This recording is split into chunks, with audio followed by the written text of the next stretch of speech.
Cuk jebol kuping kok tak biasa tanganmu kok. Lah enak, Mbah. Pinan jak muatos sih. Lha iki nyapa tekan kene? Bul kabul. Jadi lara jadi kembang amben meh mati.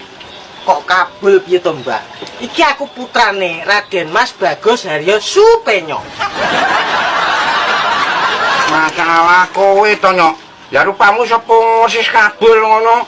Ya yo ki mung janjane werene iki arek perlu apa to? Ini Mbah, aku mun arep njaluk tulung sampeyan. Alah wis kroco kat mang aku. Sing to Mbah kok mesti to. Aku wingi arep nyewa klambi. Aku wis males nyok nyewani kowe kuwi.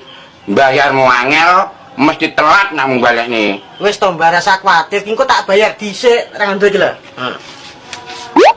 Ya anak kuwi, kowe engko nyewa bebas tak lolosne. Oh, sik to Mbah kok cekakarang to. Kene rupane klambi ruh kok. Makane saiki ayo delok encok.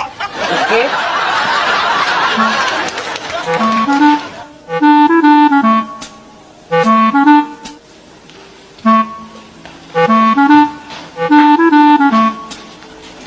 Lah kok jalan-jalan tak ya cok tanganmu kok. Seragam kuwi kok sampe reget. Anjlok sewane anggitmu. Iki seragam apa to, Mbah? Kok gak tau roh to aku. Iki jane tau gablek tipe ora to kok iso naruh. Kuwi seragame Superman. Kok tipi to, Mbah? Wong radio lah aku gak tau gablek. Mangkane kuwi pengetahuanmu kurang. Karo superhero aja dunia. Lah Superman ini wong ndi to, Mbah? Blitar kono lho. Superman yo wong luar negeri to. Wah, ya apik to, Mbah. Lah ngono sing ki. Aja ngawur ae. Kuwi mambengi wis di DP wong Amerika kono lho. Sesuk karen jiko. Ngono iku pajang, Mbah. Pancen nggih koleksi pelanggan ben tertarik kok.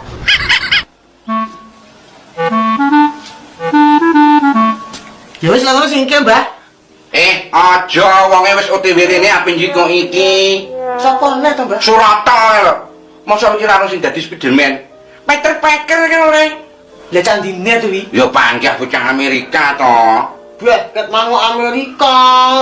Lah pancen bintang film iki tumplek belek nang Amerika kono to. Tahu le, film Superman he to diperakne cah kene. Lah kok nak hibur gak patek dhuwur lho, jan mentol tak gantol silite. Iki sing nek nyewa apa, Mbah? Lah anak iki rong anak sing nyewa. Ya wis ngono sing ki, Mbah. Sik le. Apa neh to, Mbah? Anu umpane pikiranku kok rada ganjel. Ganjel piye to? Wong macak raja ngono kae ya umume gagah, gedhe, dhuwur tur ganteng.